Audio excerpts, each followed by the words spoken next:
বাংলাদেশ জাতীয়তাবাদী দল BNP ১ September তাদের ৪৭তম প্রতিষ্ঠাবার্ষিকী উপলক্ষে রাজধানীর শেরেবাংলা নগরে জিয়া উদ্যানে শহীদ রাষ্ট্রপতি জিয়াউর রহমানের সমাধিতে শ্রদ্ধা নিবেদন করে। সকালে ফাতেহা পাঠ ও পুষ্পস্তবক অর্পণের মধ্য দিয়ে এই কর্মসূচি পালন করা হয়। শ্রদ্ধা নিবেদন কর্মসূচিতে বিএনপির মহাসচিব মির্জা ফখরুল ইসলাম আলমগীরের নেতৃত্বে জাতীয় স্থায়ী কমিটির কেন্দ্রীয় নেতৃবৃন্দ এবং অঙ্গ ও সহযোগী সংগঠনের শীর্ষ নেতারা উপস্থিত ছিলেন। শ্রদ্ধা নিবেদন শেষে সাংবাদিকদের সঙ্গে আলাপকালে বিএনপি মহাসচিব মির্জা ফখরুল বলেন, শহীদ রাষ্ট্রপতি জিয়াউর রহমান বহুদলীয় গণতন্ত্র প্রতিষ্ঠা করেছিলেন।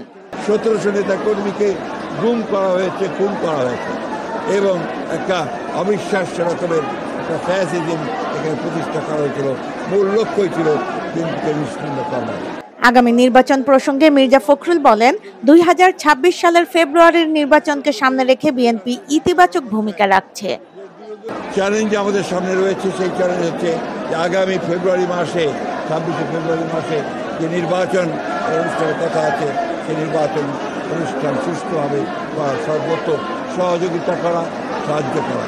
যে সংস্কার প্রস্তাবগুলো নিয়ে এসেছিল, সংস্কার যে একটা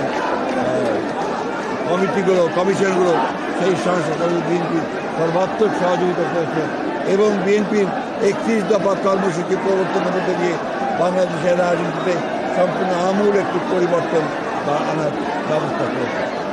দিনব্যাপী প্রতিষ্ঠাবার্ষিকী উপলক্ষে রাজধানী ও সারা দেশে বিভিন্ন কর্মসূচি পালিত হচ্ছে। ফারহানা নীলা, সারাবাংলা.net, ঢাকা।